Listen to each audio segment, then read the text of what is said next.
Señor, a meditar en ella, a escuchar tu voz. Y estamos seguros, Señor, que tú harás una obra especial en cada uno de nosotros. Gracias, Señor Jesús. Amén, amén y amén. Una alabanza para el Señor. Gloria a Dios. Tome asiento, por favor. Vamos a hablar en esta preciosa hora acerca de el mensaje a la iglesia de Éfeso y el mensaje a la iglesia de hoy. Y para entender este mensaje, el libro Apocalipsis, capítulo 2, del verso 1 al verso 7, de lo que Dios le dio a Juan para que escriba y le comunique al ángel de la iglesia de Éfeso, a la iglesia de Éfeso, necesitamos de mirar el trasfondo histórico, lo que en el campo de la teología le llaman, con el campo hermenéutico, el contexto del texto, lo que está detrás de él. ¿Por qué se dice lo que se dice aquí en esos versículos? ¿Y por qué se lo dice aquello a esta iglesia? Empecemos entonces por esta ciudad de Éfeso. Esta iglesia o esta ciudad, primeramente, era una ciudad cual su significado es o quiere decir deseo ardiente. Ese es el significado de la palabra Éfeso, deseo ardiente. No se sabe por qué, pero así era el carácter de sus habitantes. Ellos eran ardientes, en otras palabras, eran fervorosos. Eran fervorosos porque ellos tenían en esa ciudad una cultura muy rica. Esa provincia estaba junto al mar y había un centro, era el centro cultural. Y toda gente que se establecía allí era con un deseo, era con un propósito, era con un anhelo.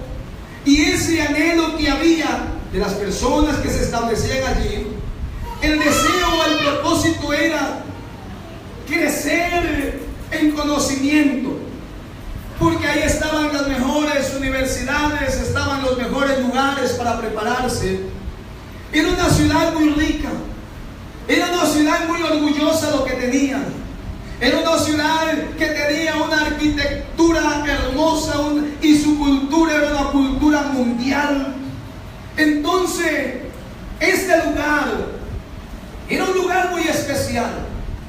Pero así como era un lugar muy especial, era una ciudad donde tenían un deseo ardiente por la idolatría. Era tan pagano. Miren lo que dice la Biblia en el libro de Hechos, capítulo 19, en el versículo, del 1 al 34. Léalo usted en su casita, anótelo para que lo lea en su casa. Pero aquí dice que cuando llega Pablo a esta ciudad, cuando vino a Éfeso, se encontró con algunos discípulos de Juan y los bautizó en el nombre de Jesús. Pero también más adelante dice que ahí había un templo, el cual era una de las 7 maravillas del mundo. Era un templo pagano, el templo de Artemisa en griego. Y en el templo del Imperio Romano se le llamó el templo de la diosa Diana. Ahí en ese lugar, ese templo de la diosa Diana, hermano, era un templo tan maravilloso, tan lujoso, que en ese entonces era una de las 7 maravillas del mundo. ¿Por qué? Bueno, si hablamos de las 7 maravillas del mundo, una de esas 7 maravillas del mundo antiguo eran los jardines colgantes de Babilonia. El faro de Alejandría, que era una biblioteca inmensa, preciosa. La estatua de Zeus en el monte Olimpo. Todo eso era la diosa Diana. Que por cierto, eso es la diosa Diana que se confundió confundieron con otro templo y la gente se confundía en estos templos, tantos templos que habían allí. Pero era la cuna de la religiosidad. Cuando la gente quería ir a algún lugar, hacer algún rito, iban a Éfeso. Ese templo tenía aproximadamente, para que usted más o menos mire la magnitud, el tamaño de ese templo, tenía como 130 columnas. Eso era grande. Mire, este edificio creo que tiene como 12 o 15. Y ese templo tenía más de 130 columnas. Eso era una elegancia tremenda. Y dentro del templo había 18 columnas completamente bañadas en oro. Y ese templo, aparte de ser el templo, era el banco para la gente más rica. No llevaban el dinero a banca porque ya pasa, usted sabe lo que pasa. Ese templo de la diosa Diana, porque era tan respetado que ni los ladrones entraban ahí a robar. Entonces la economía mundial estaba dentro de ese templo. Miren, era tanto así este templo y esta gente de esta ciudad con un corazón ardiente, que ese templo tenía eunucos, como 100 eunucos, y tenía como 1000 sacerdotisas, mujeres sacerdotisas, que lo que inducían al pueblo era a la maldad. Inducían al pueblo siempre a cometer pecado contra Dios. Esta ciudad era tan importante que usted sabe estos Juegos Olímpicos se llaman Juegos de Atenas. Pero en ese tiempo, según los cálculos que se han hecho cuando Pablo estaba allí se llevaban a cabo o se realizaban importante que los de Atenas. Y usted sabe que Pablo no perdía oportunidad. Un día a Pablo le tocaba ir o viajar hacia otro lugar, pero él mandó una carta y dijo: no voy a poder ir porque me voy a quedar aquí mirando por internet los Juegos Olímpicos de Éfeso. No, él dijo: voy a aprovechar la oportunidad para predicar la palabra del Señor. Y si usted mira en la Biblia, Éfeso fue el único lugar donde Pablo duró 3 años. No hay otro lugar. Él tenía espíritu misionero, iba abriendo obras, abriendo iglesias, pero Éfeso fue el único lugar donde se quedó 3 años. Porque era una ciudad muy importante. Y porque cuando se llegaron y dijo: esta es mi oportunidad de hablarle a gente que viene de todo el mundo, hablarle del glorioso evangelio que me cambió, me transformó y puede cambiar la vida de muchas otras personas más. Así que Pablo se queda allí en este lugar predicando el evangelio. Mire, este lugar era tan religioso que dice la Biblia que un día, imagínense cuántos libros no tendrían en esa mano, y el valor de ellos eran 50 ciclos de plata. Eso era un dineral. Imagínense la cantidad de libros que había ahí, paganos, de idolatría, de hechicería, brujería, religión, etcétera, etcétera. Era tanto, pero que cuando llegó un hombre allí a predicar la palabra del Señor, un solo hombre, vida de todos los ciudadanos de Éfeso. Oiga, ¿qué tal si todos los cristianos evangélicos se pusieran en ese mismo sentir? Trastornaríamos el mundo entero, porque tenemos la verdad del evangelio del Señor Jesucristo. Mire, esta gente era tan idólatra que ese templo de la diosa Diana era un comercio tan grande y era una economía tanto que daba esa iglesia, que la gente decía: quiero un santito. ¿Dónde cree que iban? Al templo de la diosa Diana. Oiga, que quiero un libre, que quiero hacerle, ¿cómo dicen eso? Quiero hacerle un maleficio a alguien. ¿Dónde iban? Al templo de la diosa Diana. Eso era un lugar de comercio tremendo. día se les quebró el negocio. Le dijo Pablo, comenzó a predicar que esos ídolos no sirven para nada. Y comenzó a decirle: yo tengo el verdadero Dios, al cual ustedes no conocen. Ese Dios es invisible y es poderoso, y es el creador de toda. Y el negocio de la venta de los ídolos se les fue para abajo, se les fue a pique.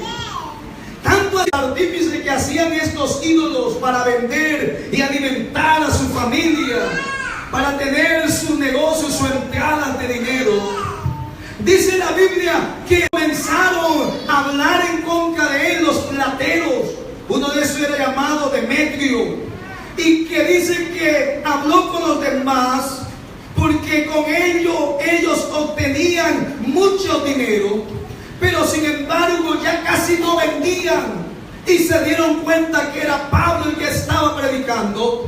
Así que entonces dice que se reunieron un grupo de personas, una multitud, y comenzaron a abalanzarse contra Pablo, y comenzaron a decir por 2 horas, y estaban gritando frenéticamente, y decían y hablaban ellos y gritaban: grande es Diana de los Efesios, grande es Diana de los Efesios. Estaban haciendo una protesta, pero de nada les sirvió aquello, porque el más grande de los grandes estaba con el apóstol Pablo, predicando, anunciando el glorioso mensaje del Señor Jesucristo.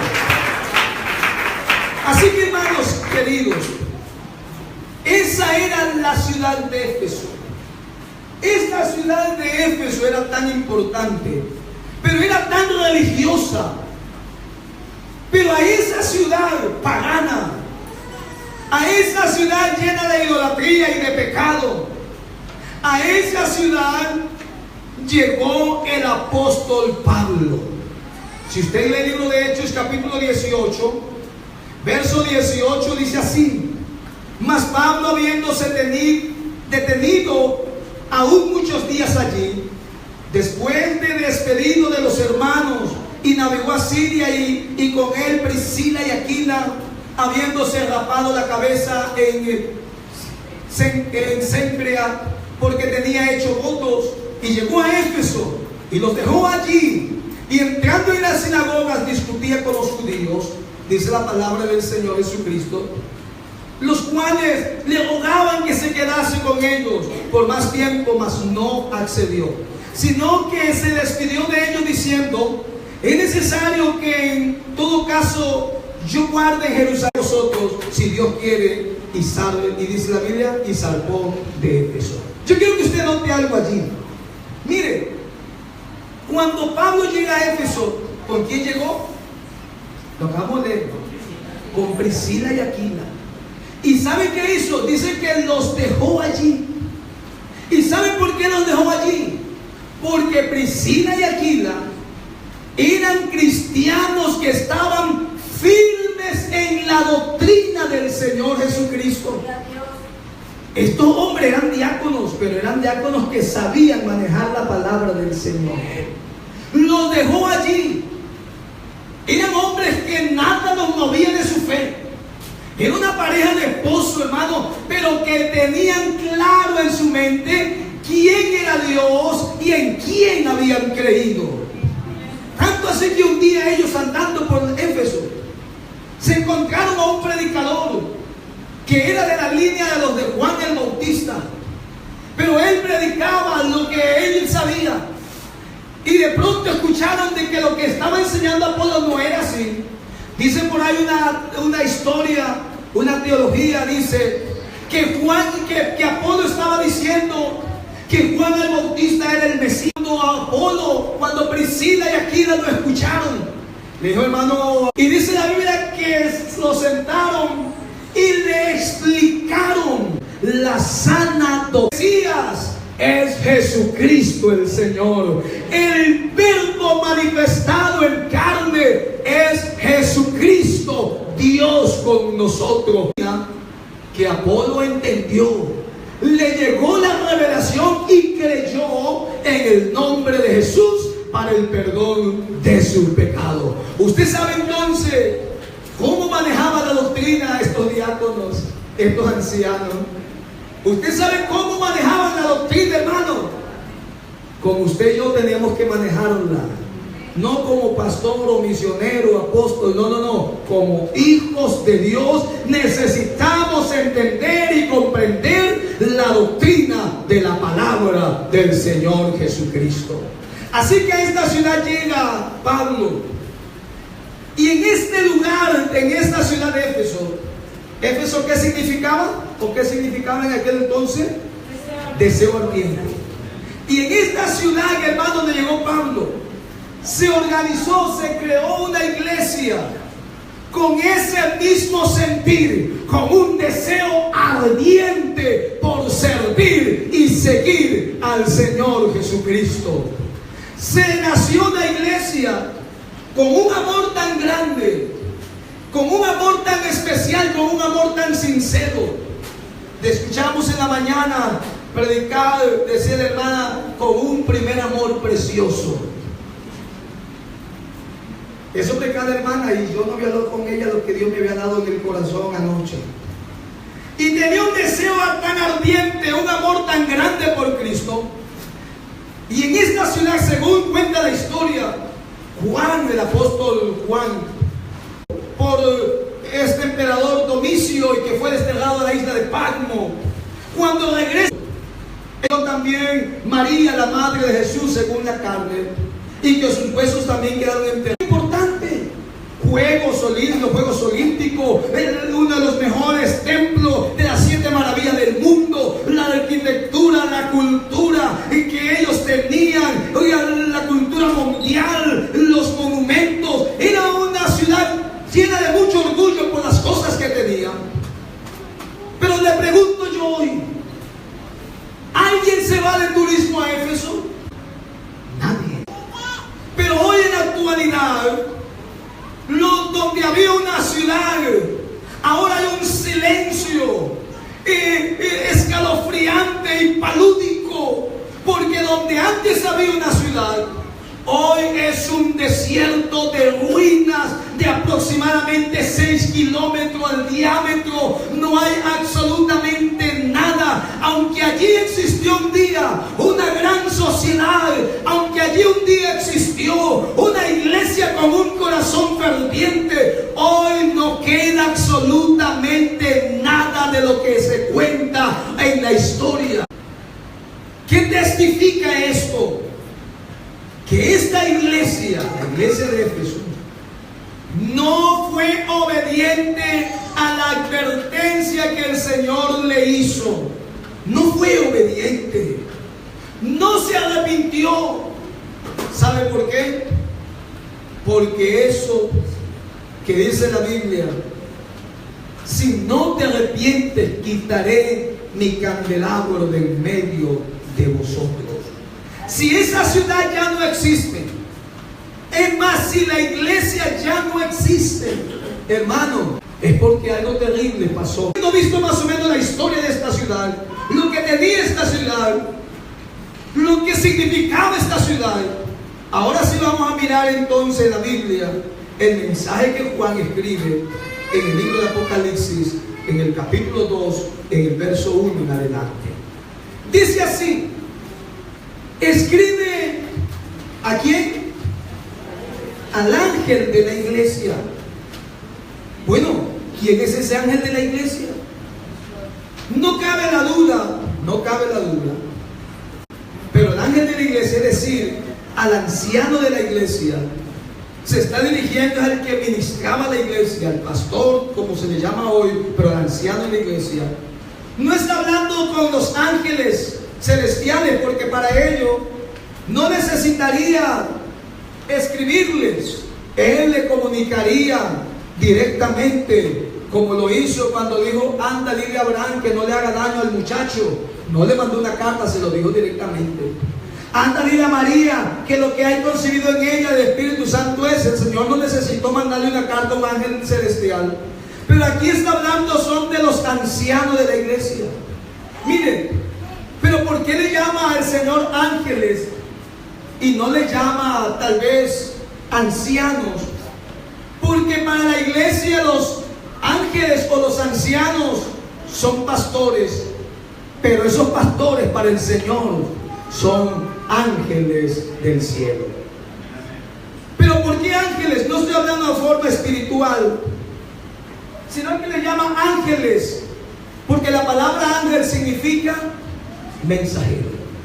Entonces, si esta palabra ángel quiere decir enviado o mensajero, Cristo los escogió a hombres y los envió a estos ángeles con un mensaje del Señor. Si usted lee el libro de Malaquías, del capítulo 3, mire lo que dice Malaquías capítulo 3. ¿Usted sabe dónde está Malaquías? ¿Verdad que sí? Malaquías capítulo 3, versículo 1. Y aquí yo envío mi mensajero, eso es mi ángel, el cual preparará el camino. ¿De quién usted cree que está hablando allí? De Juan el Bautista, porque era el que prepararía el camino para la venida del Señor.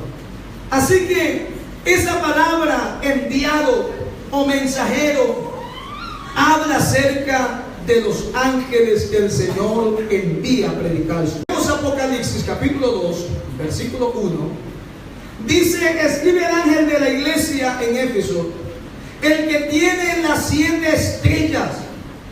Oiga, pero ¿quién es ese que tiene las 7 estrellas? ¿Quién es ese que dicta esta carta? Pues el que dicta esta carta dice que es el que tiene las 7 estrellas en su diestra. ¿Quién es ese? Ese es Cristo Jesús, Señor nuestro. El que tiene las 7 estrellas en su diestra. Dios no hace comparaciones imprecisas. No, Señor. Dios no hace comparaciones imprecisas. Las estrellas brillan en el cielo. Las estrellas disipan las tinieblas. Eso dice Salmo 136, verso 9. Dice que las estrellas proclaman. Las estrellas, ¿recuerdan de aquellos que le iban a ofrecer los regalos al Señor? Una estrella lo guió hacia donde estaba Jesús. Entonces, las estrellas tienen su función. Por eso el Señor le da el nombre de estrellas a su iglesia, porque ella guía al hombre hasta la misma presencia del Señor Jesucristo. Así que Él no hace comparaciones, hermanos, que no tienen significado exactas. Y nos dice que Él tiene a estas estrellas. ¿Dónde las tiene, hermano? Dice, el que tiene las 7 estrellas. ¿En dónde? Estoy en el verso 1 todavía. La tiene en su diestra. Por eso, hermano, el enemigo siempre quiere atacar la iglesia y a los ancianos o a los ángeles en las iglesias, los pastores. Los atacan porque tiene un valor tan grande, pero no puede con la iglesia.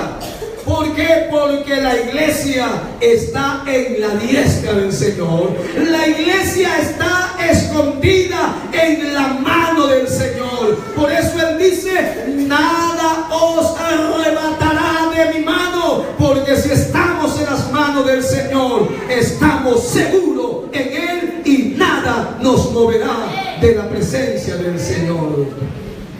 Y miren lo que dice lo siguiente: aquel que anda en medio de los 7 candeleros. ¿Oyó? Anda en medio de los 7 candeleros de oro, dice esto. ¿Y quién es ese que anda en medio de los 7 candeleros? ¿Quién es ese que anda en medio de las 7 iglesias? ¿Quién es ese que se pasea en medio de cada iglesia y de cada congregación? Ese es Cristo, Señor. ¿Por qué? Porque Él nos sustenta, Él nos sostiene, porque es una promesa. Mateo 28:20 dice: mas yo estaré con vosotros hasta el fin del mundo. Así que es muy alentador saber esto, iglesia, que Dios está en medio de su iglesia. Dios está en medio de su congregación. Dios está en medio de los santos. Lamentablemente, hay muchos que ignoran, hay algunos que no se enteran que la presencia de Dios está en medio de su pueblo. Pero gracias a Dios por lo que hemos entendido, que Dios se pasea en medio de los 7 candeleros. Dios se pasea en medio de la iglesia. Dios se manifiesta, aunque muchos son de la presencia de Dios, aunque en muchos haya frialdad en su vida y han perdido el primer amor. Pero gracias a Dios por los que entendemos en cada culto que vamos, que Dios se pasea en medio de estas 4 paredes y Dios se mueve por los pasillos de este pequeño auditorio, y que Él es el que hace cosas grandes y maravillosas y preciosas en nuestra vida. Es alentador saber que Él está en medio de su iglesia. Aunque a muchos son indiferentes, aunque muchos haya frialdad, aunque muchos ignoren su presencia, ¿sabe algo que me gusta de mi Cristo? Es que eso no hace que Él abandone su iglesia. Aunque muchos no lo entiendan, aunque muchos lo ignoren, aunque muchos sean indiferentes a su presencia, Él se sigue paseando en medio de su iglesia, donde hay uno que le adora en espíritu y en verdad. Él, mientras tanto, seguirá paseándose en medio de su iglesia. Así que si tú no le adoras, no te preocupes. Si hay uno que le adore, Él se seguirá paseando aquí. Si tú no lo reconoces, no lo distingues, Él no se va a ir, Él sigue paseándose aquí. Aunque tú no lo recibas, Él seguirá haciendo obras maravillosas y milagros. Él se sigue paseando en medio de los 7 candeleros. Mire, hermano, esa característica de la iglesia de Éfeso, y la Biblia dice que Jesús, o Dios, habla de esa iglesia y nos presenta sus características. Miren lo que dice el verso 2. Y yo quiero que usted lo mire con mucha tranquilidad. Verso 2. Miren lo que dice. Yo conozco tus obras. Y yo creo que Jesús está aquí con nosotros. Y yo creo que Jesús te está diciendo a ti: yo conozco tus obras. Iglesia de Vallecas, iglesia de Europa, iglesia que escucha a nivel del mundo entero, Dios dice: yo conozco tus obras. Mire,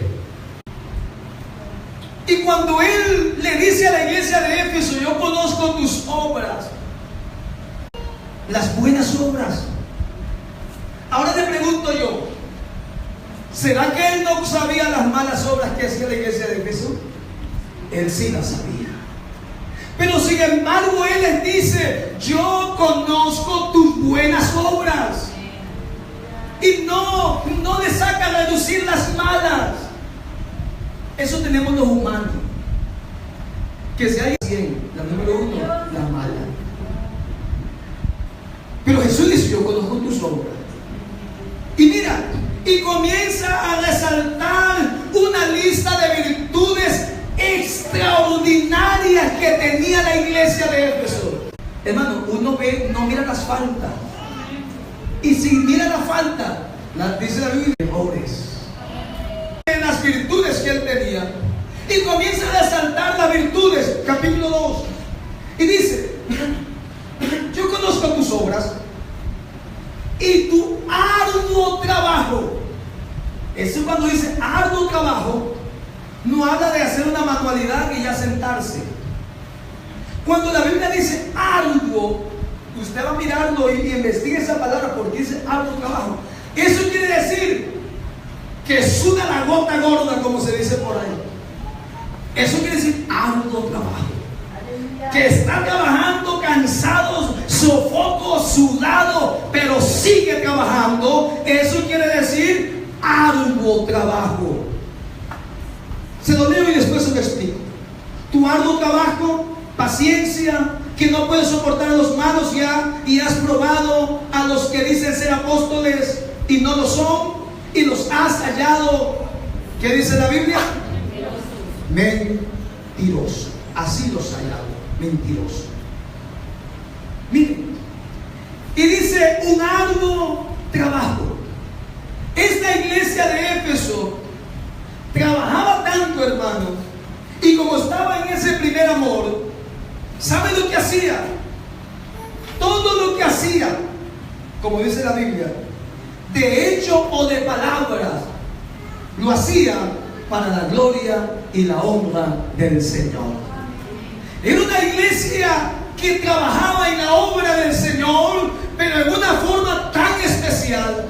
Era una iglesia, permítanme usar esta palabra, era una iglesia activa.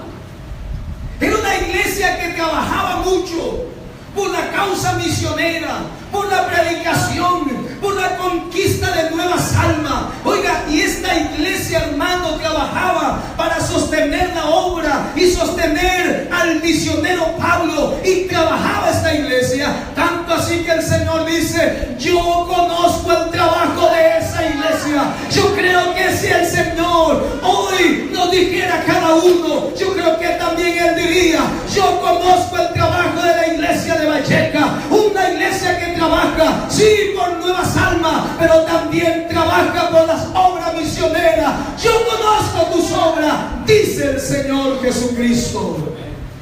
Era una iglesia, hermano, que todo pastor quisiera tener. Les lo voy a decir por qué. Mire, trabajaba arduamente en ganar las almas, pero no solamente ya las ganó y listo, se acabó el trabajo, no. Ellos tenían un trabajo de conservación. ¿Qué quiere decir esto? Que ayudaban a los nuevos cristianos o creyentes en su crecimiento espiritual. No era una iglesia que se juntaban los hermanos que tenían 10 años de convertidos con los de 10 años. Era una iglesia que el hermano que tenía 10, 15 años en el Evangelio se unía con el que tenía 1 año para ayudarlo a crecer en su vida espiritual. Gloria a Dios. ¿Me está entendiendo? Amén.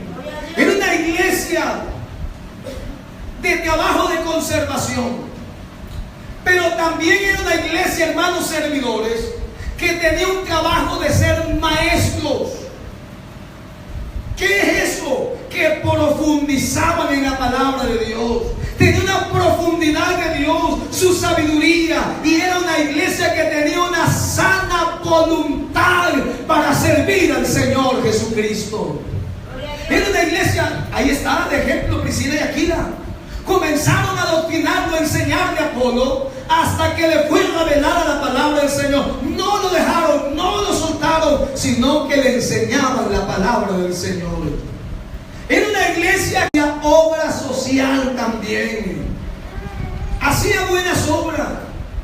Esa obra social que hacía la iglesia de Éfeso era para aliviar la situación, labor material. Iban donde estaba el enfermo, le ayudaban al que estaba débil, visitaban a los que estaban oprimidos. Era una iglesia que hacía obra social, trabajo caritativo. Oiga, qué bello trabajo de la iglesia de Éfeso. Era extraordinaria esta iglesia, aunque tenía múltiples actividades.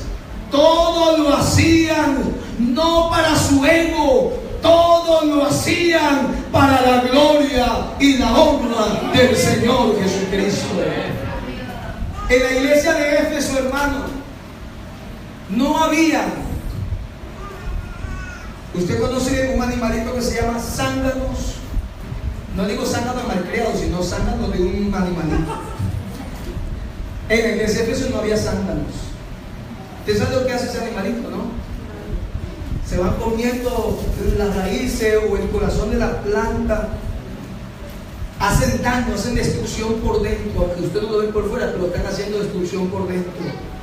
En la iglesia de Éfeso no habían zánganos. habían hijos de Dios que buscaban el bienestar de la iglesia del Señor. Todo eso hacía la iglesia de Éfeso. El Señor le dice: yo conozco tus obras. Lo mismo que el Señor nos dice a nosotros: yo conozco vuestras obras. Y no nos saca las obras malas que hacemos, comienza a sacarnos las buenas obras que hacemos, pero lo hace con un fin, para que usted entienda algo que vamos a seguir mirando. Y comienza a decirle: yo conozco ese arduo trabajo, pero conozco algo también en ti, y conozco que tienes, ¿qué cosa? Después de arduo trabajo, ¿qué más dice el Señor? Paciencia. ¿Se recuerda que hace 2 domingos atrás o 3 usted dijo a su hermano que él iba a tener paciencia? ¿Se acuerda? Eso tenía la iglesia de Éfeso. No solamente la iglesia de Valleca, de Éfeso también. Es importante la paciencia. Es otra virtud extraordinaria de la iglesia de Éfeso. Mire, la paciencia, hermanos, ayuda a sobrellevar las persecuciones.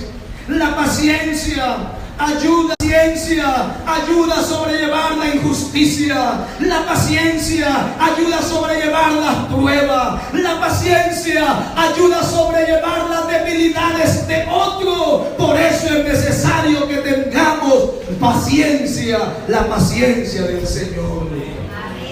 Era una iglesia que tenía paciencia. A veces hay cansancio en nuestras vidas, pero la paciencia nos hace otra vez reconocer que necesitamos la ayuda del Señor. Era una iglesia que tenía paciencia, pero sigue diciendo, dicen que tienes paciencia, pero que has probado los que dicen ser apóstoles y no lo son, y los has hallado mentirosos. Quiere decir, los has sacado de la iglesia. Parece algo como contradictorio. Tenían paciencia, pero no soportaban los malos. Claro, a los que aparentaban ser apóstoles y no lo eran, los expulsaban de la iglesia de Cristo, que debe de ser limpia y sin mancha y santa ante la presencia del Señor. Era una iglesia que tenía paciencia, pero no paciencia para con el pecado, sino que el pecado le decía pecado y a lo santo, santo. Así que esta iglesia desarrollaba todo esto, hermano. Era una iglesia que no desmayaba. Era una iglesia que no se quedaba ahí estancada. Era una iglesia que no estaba conforme. Era una iglesia que trabajaba. Y era una iglesia que tenía mucha paciencia.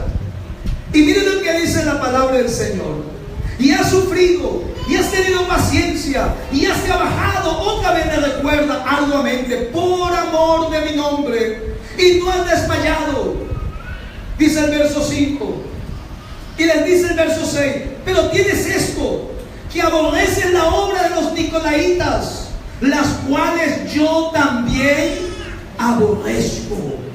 Mire, ¿es acaso el odio una virtud? Mire, todo sentimiento, permítame decirle esto y usted entiéndame, todo sentimiento es de Dios, pero depende de la dirección que se le dé a los sentimientos. Usted puede tener la virtud del odio, pero a lo malo. Así que odiar el pecado es una virtud. Amarlo es un error garrafal. El amor es una virtud, pero no el amor al pecado, sino el amor al Señor Jesucristo. Así que estos nicolaitas eran un grupo de personas. ¿Sabe quiénes eran ellos? Los nicolaitas eran personas que se creían, como se suele decir ahora, la última Coca-Cola del desierto. Los nicolaitas, ellos eran los más sabios de la iglesia. Que el predicador estaba enseñando y decía, por cuanto decía el predicador, y por todo el mundo y ya decía el otro, predica el evangelio y ya terminaba. Él se las sabían todas.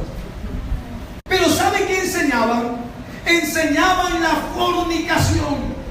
Y decían ellos que aunque ellos cometían cosas malas, ellos eran salvos por gracia. ¿Ah? Súper inteligente pero ignorante la palabra. Solo ellos la podían entender, solo ellos la podían explicar. ¿Y sabe qué? No eran hombres de Dios. Y entonces la iglesia de Éfeso los hallaba mentirosos y los sacaba de las iglesias. Los expulsaban de las iglesias. Y sigue diciendo la palabra del Señor. El verso 5, verso 6. A los nicolaítas, los cuales yo también aborrezco, dice el Señor. Entonces la iglesia estaba haciendo lo que el Señor también hacía. Era una iglesia que